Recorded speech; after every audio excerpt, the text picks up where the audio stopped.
খবরটা খুব স্বাভাবিক। অন্তর্বর্তীকালীন সরকারের একজন উপদেষ্টা একটি বক্তব্য দিয়েছেন। বক্তব্যটা হলো যে ডিপ স্টেট পলিসি বা মার্কিন ডিপ স্টেটের যে থিওরি, এটা তো মোরালেস আমরা সবাই কম বেশি জানি। এবং আমাদের সরকার পরিবর্তন, নতুন সরকারের ক্ষমতা এবং গত 17টি মাস দেশে যে একটা অদ্ভুত অন্তর্বর্তীকালীন সরকার চলেছে, এটা মার্কিন ডিপ স্টেট পলিসির একটা প্রকল্প ছিল। এটা ওপেন সিক্রেট, কোনো কিছু নতুন করে বলার দরকার নেই, আমরা সবাই জানি।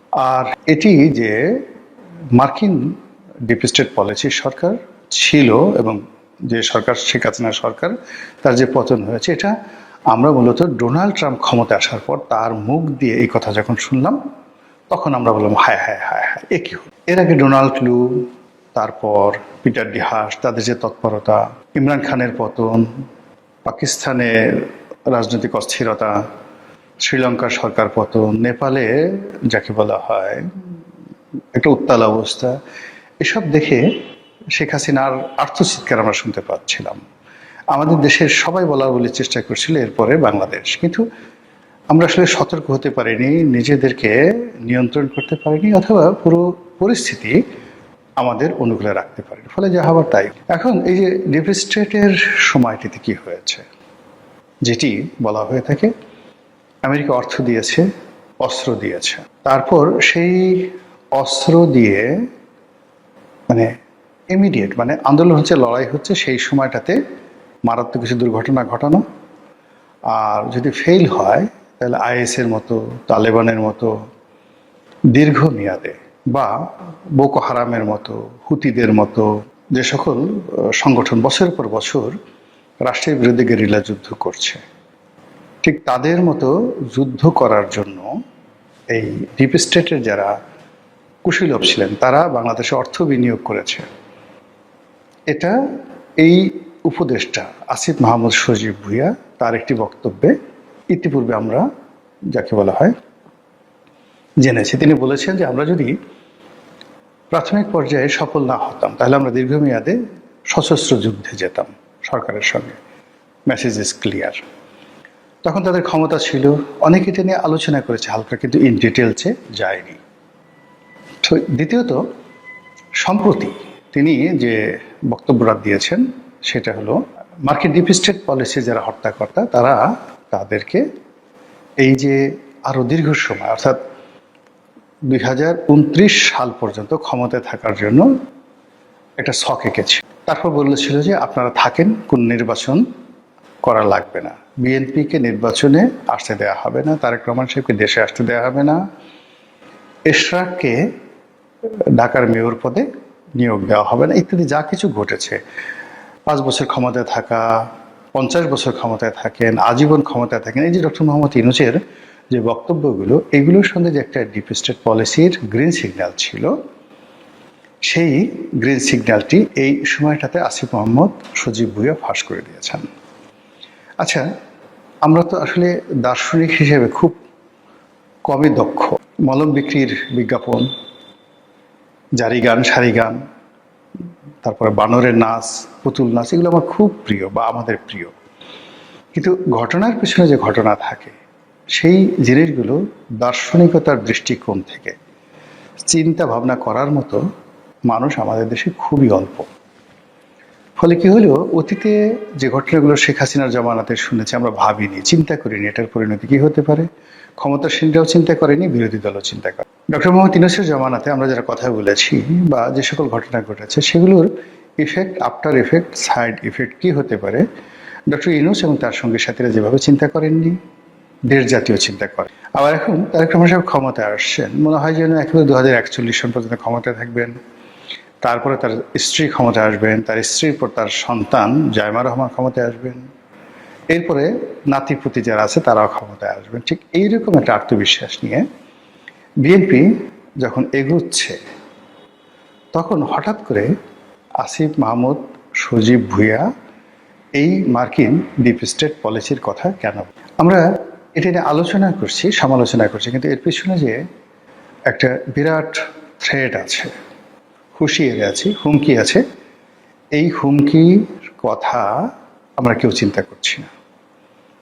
আমার ক্ষুদ্র বুদ্ধিতে মনে হচ্ছে যে এই আসিফ মাহমুদ সজীব ভুঁইয়া, আমরা তাকে হাঁস বালক, আমরা তাকে ওয়েস্টিন বালক ইত্যাদি বলে ঠাট্টা মস্করা করি। কিন্তু সবার আগে বুঝতে হবে, মানে আপনারা একটা বিখ্যাত হিন্দি সিনেমা আছে সরফরাজ, নাসিরুদ্দিন শাহ এবং যাকে বলা হয় আমির খান, অসাধারণ একটা সিনেমা অভিনয় করেছেন। সেখানে নাসিরুদ্দিন শাহ মূলত একজন গজল শিল্পী থাকে, কিন্তু তিনি আন্ডারওয়ার্ল্ডের ডন। তার যে সামাজিক যে পরিচিতি, সেই পরিচিতির সঙ্গে এই ডন পরিচয়টা থাকতে পারে, এটা কেউ বিশ্বাস করতে পারে না। ফলে পুলিশের নাকের ডগায় তিনি বছর পর বছর ধরে তার যে কুকর্ম সেটা চালাচ্ছিল, এবং যখন পুলিশ কর্মকর্তা আমির খান সেটা জানতে পারলো, তার বিশ্বাস করতে তার অনেক কষ্ট হয়েছে, বিশ্বাসই করতে পারেনি।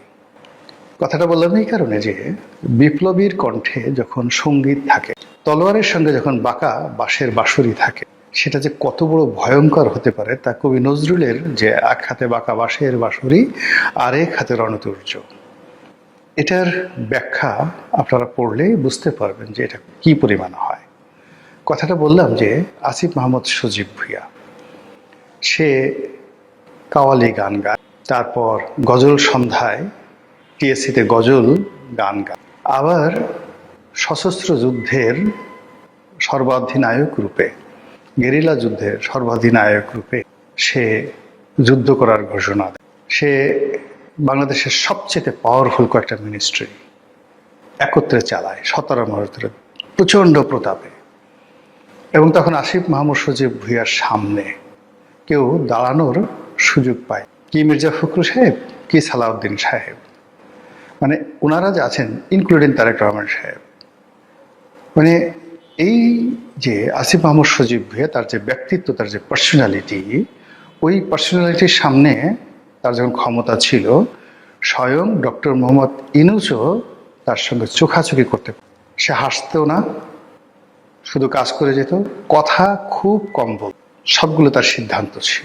এবং তাকে নিয়ে এত সমালোচনা হয়েছে, সে কখনো রেসপন্ড করে। এবং আপনি দেখবেন নাহিদ, সার্জিস, হাসনাত, তারা সবাই আগের মতো লম্ফজম্প করেছে, এখনো করছে, নাসিরুদ্দিন পাটোয়ারি। কিন্তু ক্ষমতা থাকা সত্ত্বেও সে কোনো গুরুত্বপূর্ণ বৈঠকে যায়নি, কোনো বড় কথা বলেনি, এবং রাজনৈতিক যারা নেতৃবৃন্দ রয়েছেন তাদের কারোর সঙ্গে তার এরকম দহরম মহরম সম্পর্ক ছিল। সে শুধু কাজ করে, যেই মুহূর্তে সে মন্ত্রী পরিষদ থেকে পদত্যাগ করেছে, 1 মিনিটে সে রাস্তায় নেমে এসেছে, আবার আগের মতো রিক্সায় চড়ছে, আগের মতো গান গাচ্ছে, আগের মতো স্বাভাবিক চালচলন করছে।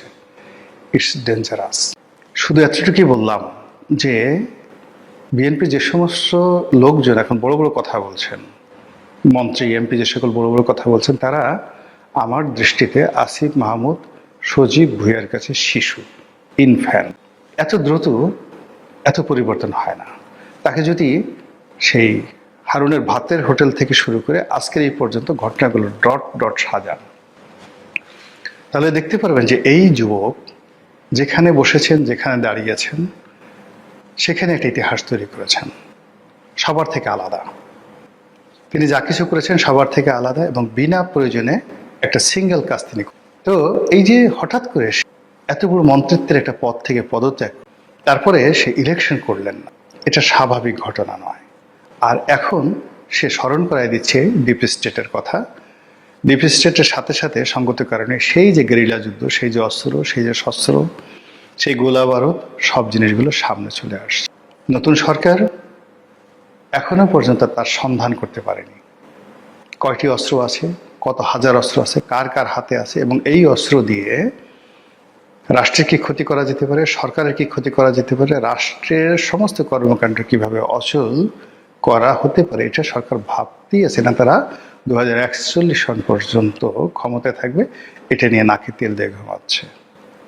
আর এই সময়টাতে যারা গুপ্ত সংগঠন, যারা আসিফ মাহমুদ সজীব ভুঁইয়াকে, সেটা ডিপ স্টেটের local partner, foreign partner, promoter যারাই আছেন, যে বিশাল একটা গ্রুপ ঘুমন্ত অবস্থায় আছে, যারা খুব বিনয়ের সাথে চিউ চিউ করে জুলাই সনদ বাস্তবায়নের কথা বলছে, তারপর সংস্কার প্রস্তাব বাস্তবায়নের কথা বলছে।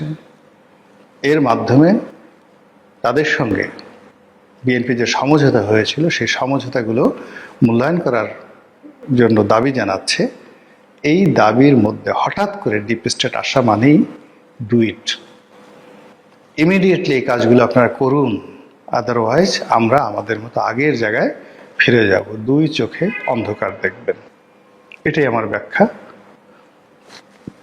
বাকিটা আল্লাহ ভালো জানেন। আসসালামু আলাইকুম রহমতুল্লাহি ওয়া বারাকাতুহু।